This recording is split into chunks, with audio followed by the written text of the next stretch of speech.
Hello everyone, good morning সকলকে। তো আজকে আমরা যাচ্ছি কুম্ভের উদ্দেশ্যে।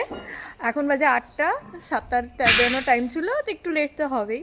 তো বেরোচ্ছি, আর এই যে আমাদের ঝান্ডা। আর আমরা এখন বর্ধমান পেরিয়ে এখন দুর্গাপুরের রাস্তায় হাইওয়েতে উঠে গেছি। এখন যাচ্ছি একটু কিছু টিফিন করব, তারপরে আবার রওনা দেবো। অনেকক্ষণ, প্রায় 1.5-2 ঘন্টা একটানা আমাদের জার্নি হলো। এরপর আমরা ওয়েস্ট বেঙ্গল ছেড়ে গেছি, তারপর ঝাড়খণ্ড, বিহার এগুলোর মধ্যে দিয়ে যাচ্ছিলাম। আর তখন অল্প অল্প পাহাড় টিলা এগুলো দেখা যাচ্ছিলো।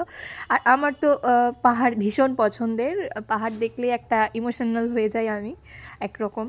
তো সেই জন্য একটা ভিডিও ক্লিপ নিলাম, একটা না অনেকগুলো ভিডিও ক্লিপই নিয়েছি। যেহেতু আমি ব্যাক সিটে ছিলাম, খুব ভালো ভিডিও করতে পারিনি, তাও ওর মধ্যে যতটুকু পেরেছি ভিডিও নিয়েছি। আর মনে হচ্ছে রাস্তাটা যেন শেষই হচ্ছে না, ভালোই লাগছিলো, মনে হচ্ছিলো এইভাবেই যেন চলতেই থাকি। আর ওই যে সামনে আমাদের বজরংবলী রয়েছেন, ঝান্ডা লাগানো হয়েছে, আরেকটা ঝান্ডা নেওয়া হয়েছিল, বাট ওটা লাগানো হয়নি, ওটা গাড়িতেই রয়েছে।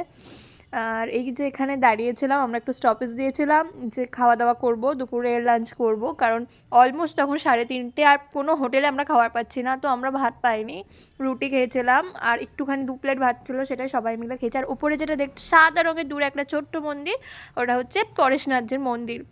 পরেশনাথের মন্দির তোমরা অনেকেই হয়তো শুনে থাকবে যে পরেশনাথের মন্দির আছে ওখানে বিহারে। তো সেখানেই আমরা এরকম প্ল্যান করছিলাম যে আমরা পরেশনাথের মন্দিরে আমরা বেড়াতে আসবো সবাই মিলে।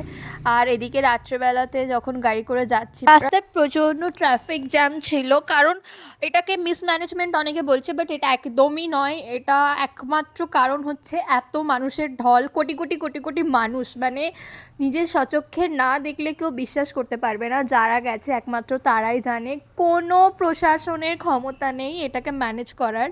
তো দেখো মানুষ কত কষ্ট করে যাচ্ছে, সেই তুলনায় ওখানকার পুলিশরা অনেক অ্যাক্টিভ।